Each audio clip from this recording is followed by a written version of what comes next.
할렐루야. 저희들 다시 제자반으로 돌아왔습니다. 예배에 관한 부분들을 살펴보고자 합니다. 저희들 함께 봉독하실 하나님 말씀 출애굽기 12장 1절로 4절 말씀 되시겠습니다. 저와 여러분이 한 절씩 교대로 봉독하시겠습니다. 여호와께서 애굽 땅에서 모세와 아론에게 일러 가라사대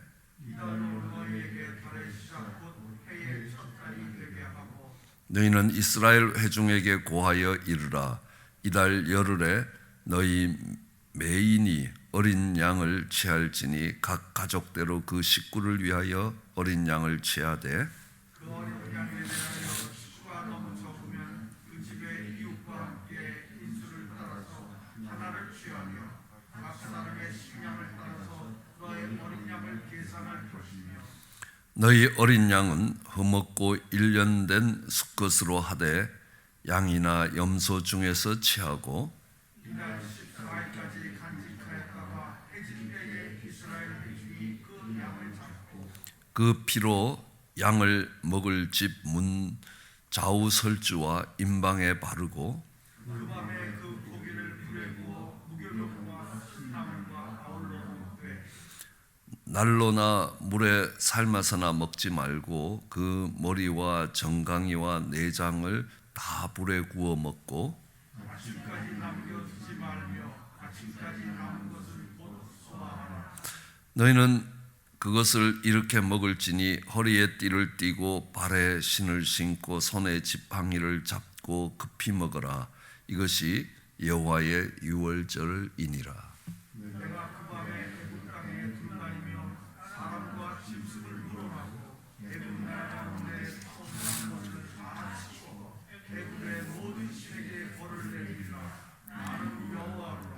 아멘.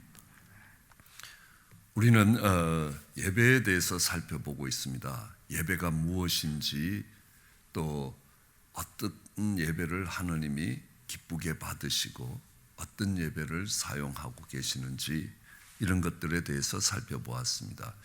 한국말로 예배라는 건 예의를 갖추어서 절하는 것이다. 존경을 표하는 것입니다. 이 예배를 영어로는 worship이라고 이야기합니다. word이라고 이야기하는 가치의 문제입니다. 그러니까 주는 그리스도요 살아계신 하나님의 아들이십니다.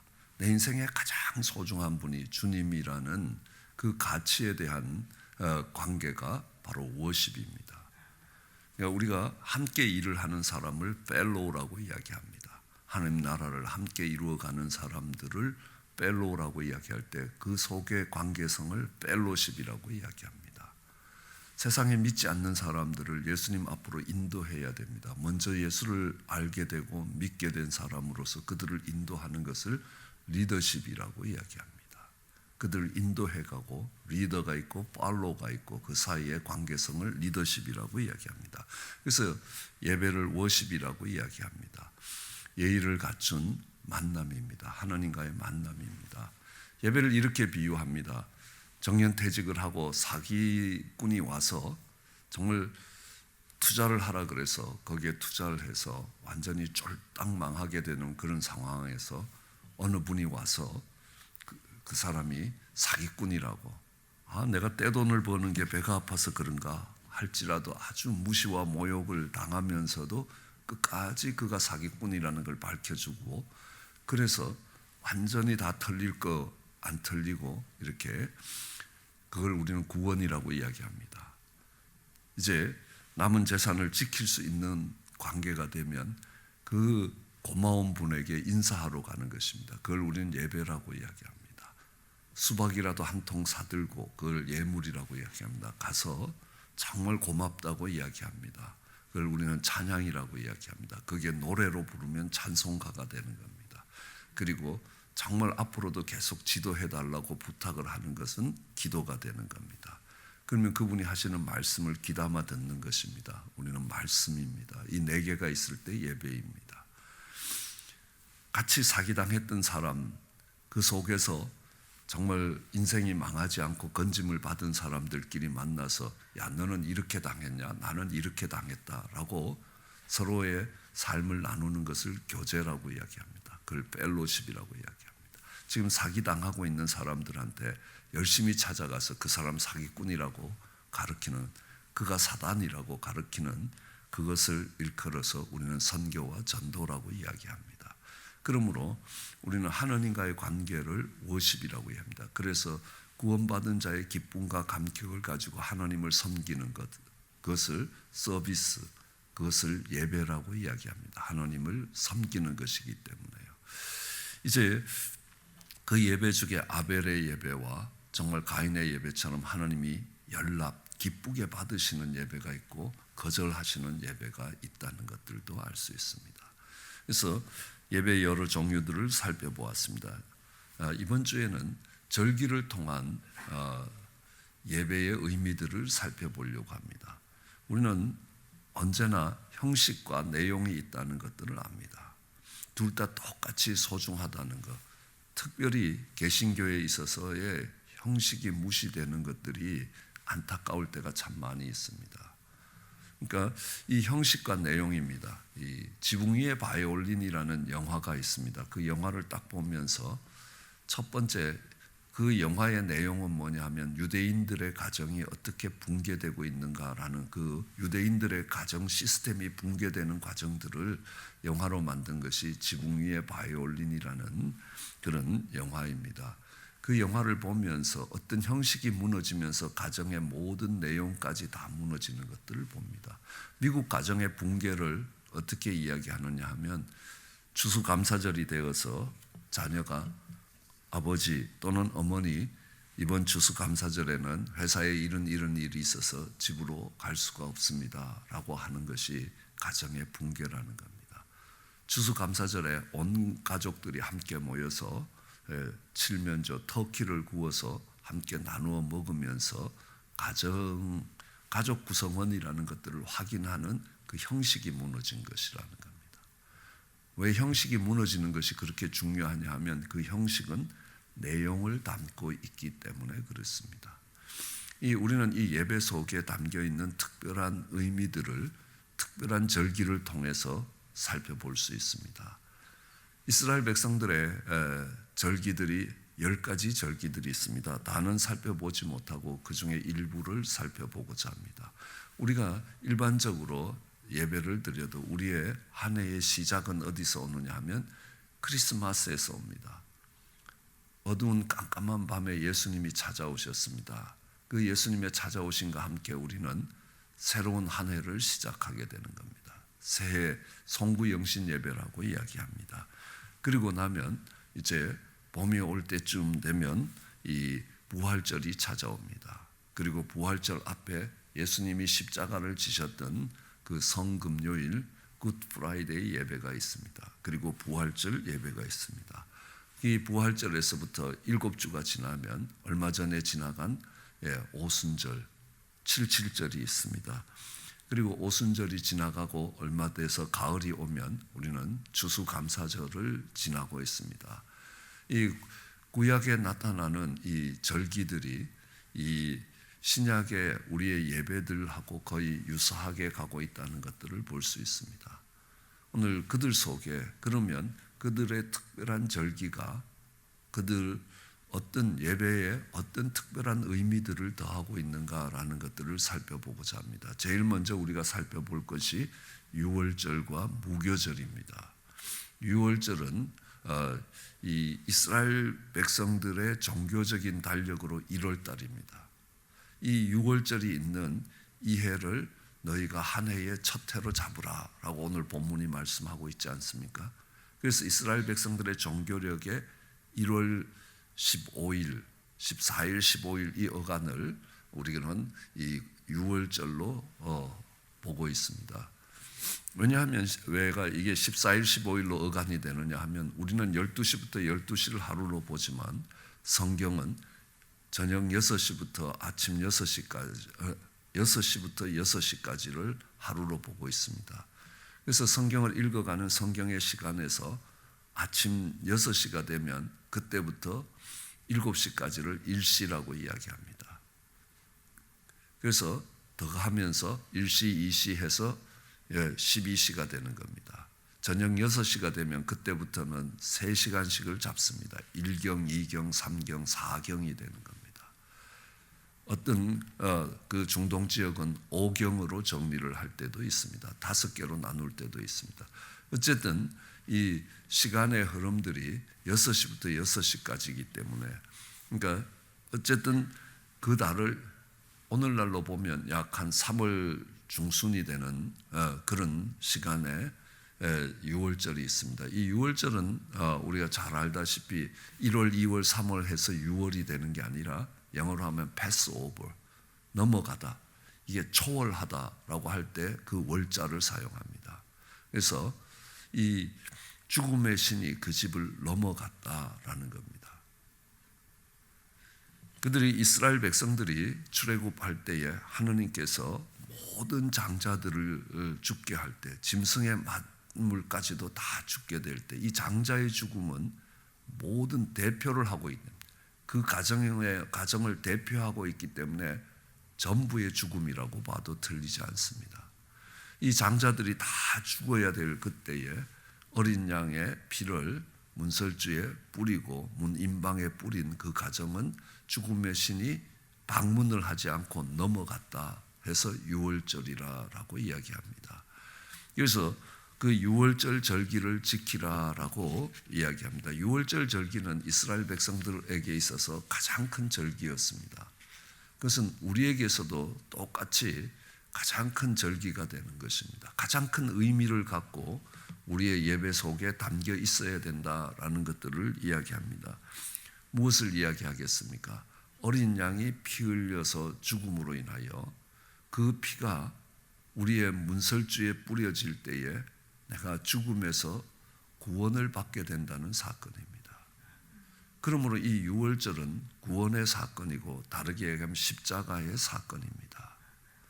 예수님이 어린 양으로 이 땅에 오셔서 죽으셨습니다. 죽으신 것은 피 흘림입니다. 그렇다고 해서 우리의 구원의 사건이 일어나는 것 아닙니다. 그 피가 우리의 마음에 뿌려질 때에 그것이 유월절의 사건입니다.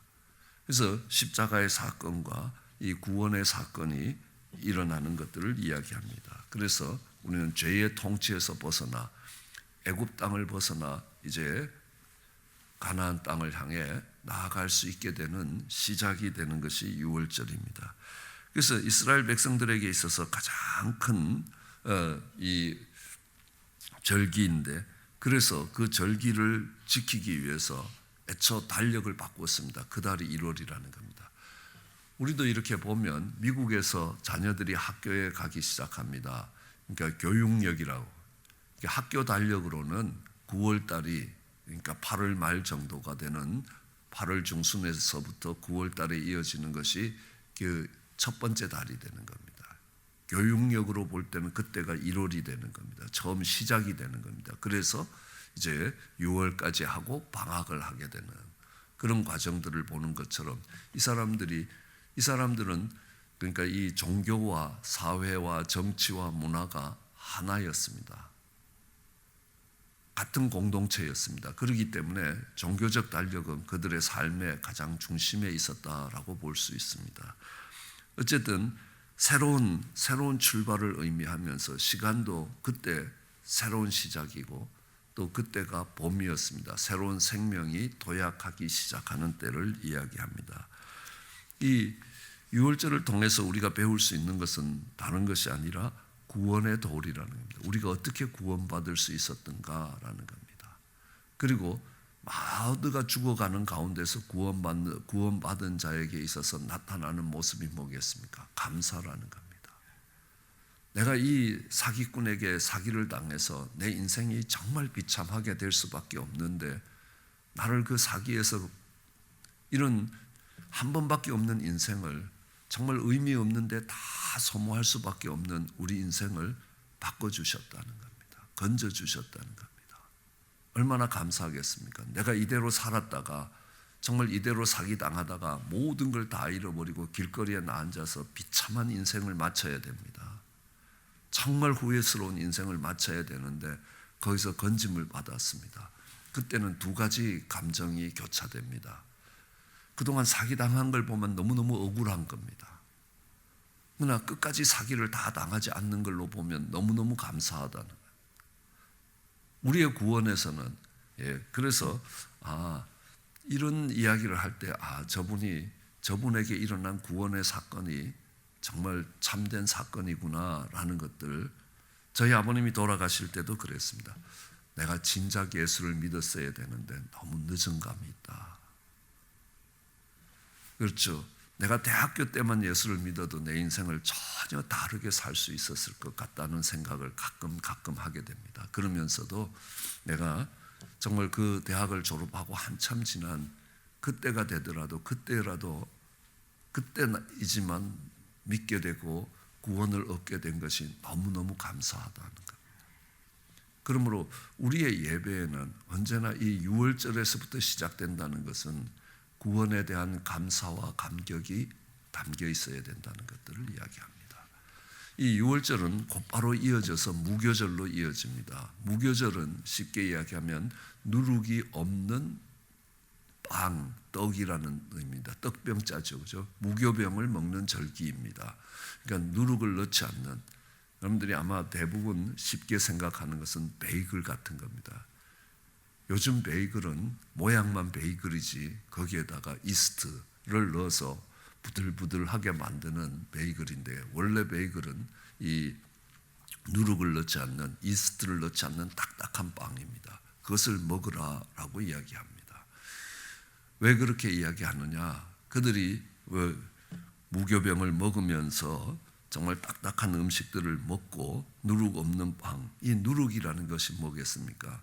그러니까 바리새인의 누룩을 조심하라. 바리새인들의 잘못된 가르침을 조심하라는 겁니다.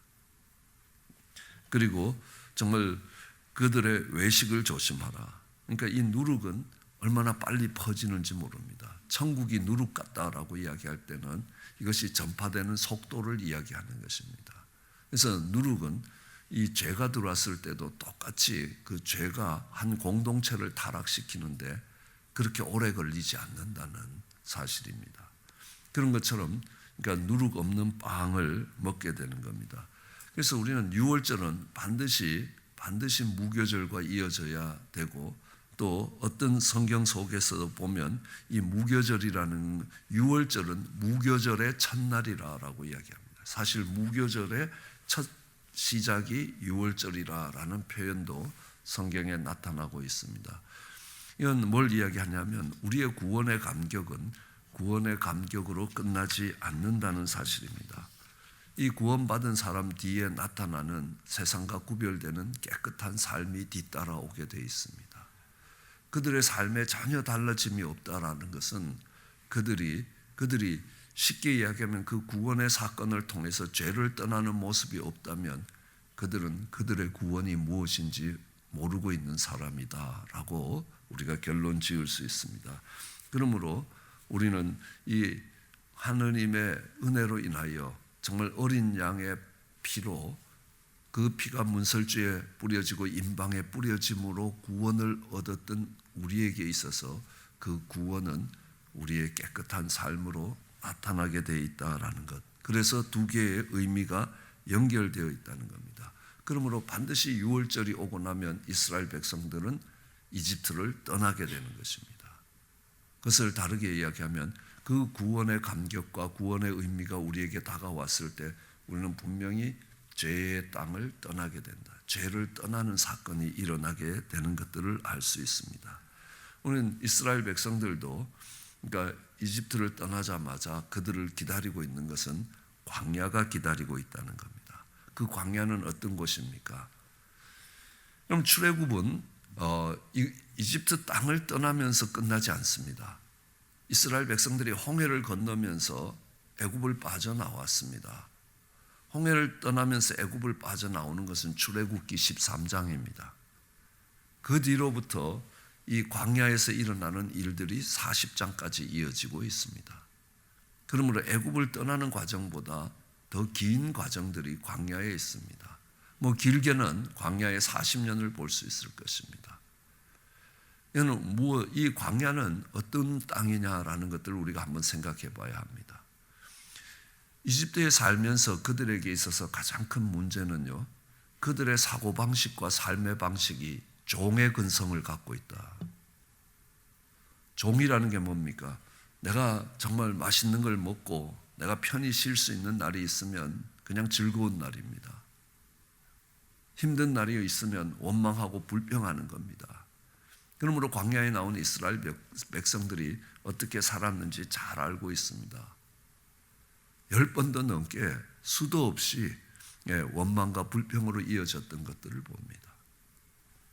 그 광야를 통해서 하느님은 이스라엘 백성들의 이집트식 사고방식과 이집트식 삶의 방식을 뽑아내시는 겁니다. 이스라엘 백성들을 이집트 땅에서 뽑아내는 것은 어렵지 않았습니다. 그러나 막상 이스라엘 백성들 안에 있는 이집트, 쉽게 얘기하면 이집트의 사고방식과 이집트의 생활방식을 뽑아내는 것은 오래 걸렸습니다.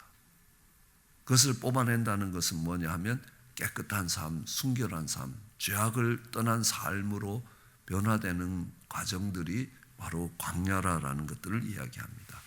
그러므로 구원의 감격이 있는 유월절은 그 무교병을 먹는 광야를 지나가는 그 시간들과 같이 우리의 삶을 순결하게 만들어가는 것과 연결되어 있다라는 것들을 이야기합니다. 그리고 정말 이 무교절은 급한 출애굽을 기념합니다. 그러니까 그때 어떻게 합니까? 허리에 띠를 띠우고 지팡이를 들고 서서 그들이 쓴 나물과 맛있게 달게 이것들을 요리할 시간도 없는 겁니다. 그러니까 쓴 나물과 정말 이 이스트를 가지고 빵을 발효할 시간도 없는 겁니다. 그냥 밀가루를 반죽해서 구워서 먹는 이 급한 구원의 모습들을 우리 속에 보여주고 있는 것입니다. 그러면서 그들이 그 죄악된 그들이 430년 동안 내려오면서 익숙해졌던 이집트의 삶을 떠나는 것입니다. 그리고 광야가 시작되는 것입니다.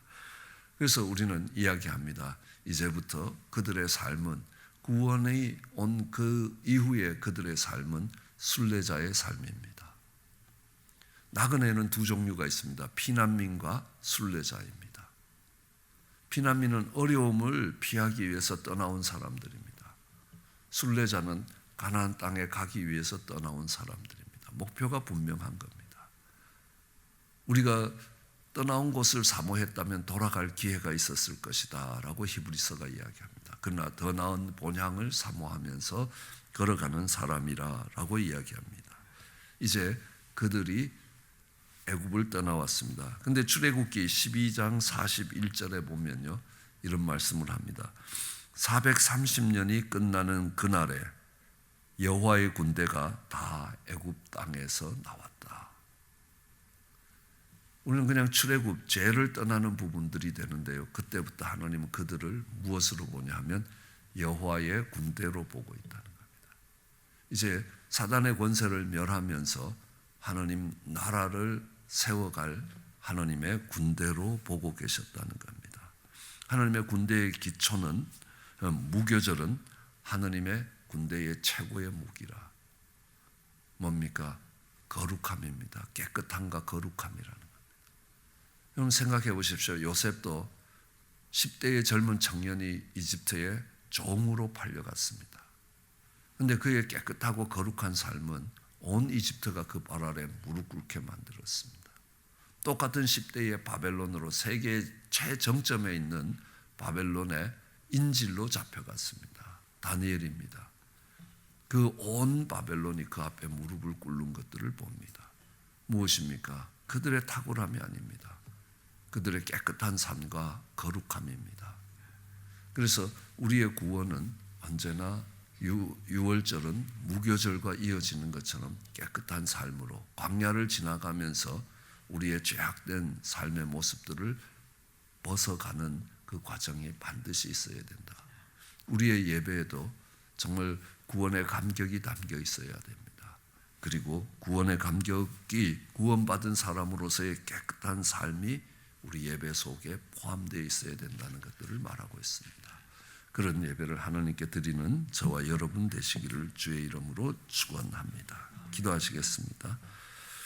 사랑과 은혜가 많으신 하나님 아버지, 주의 보혈로 구원을 받은 하나님의 인생으로 타락과 관련된 이전의 삶을 청산하는 무교절의 모습들도 우리 속에, 우리의 예배 속에 있게 하여 주시기 원합니다. 그래야 하나님이 받으실 수 있는 예배가 되고 하나님이 기쁘게 받으시고 하나님이 사용하시는 아름다운 예배가 되게 은혜를 더하여 주시기 간절히 소원합니다. 감사합니다. 예수님 이름으로 기도드렸습니다.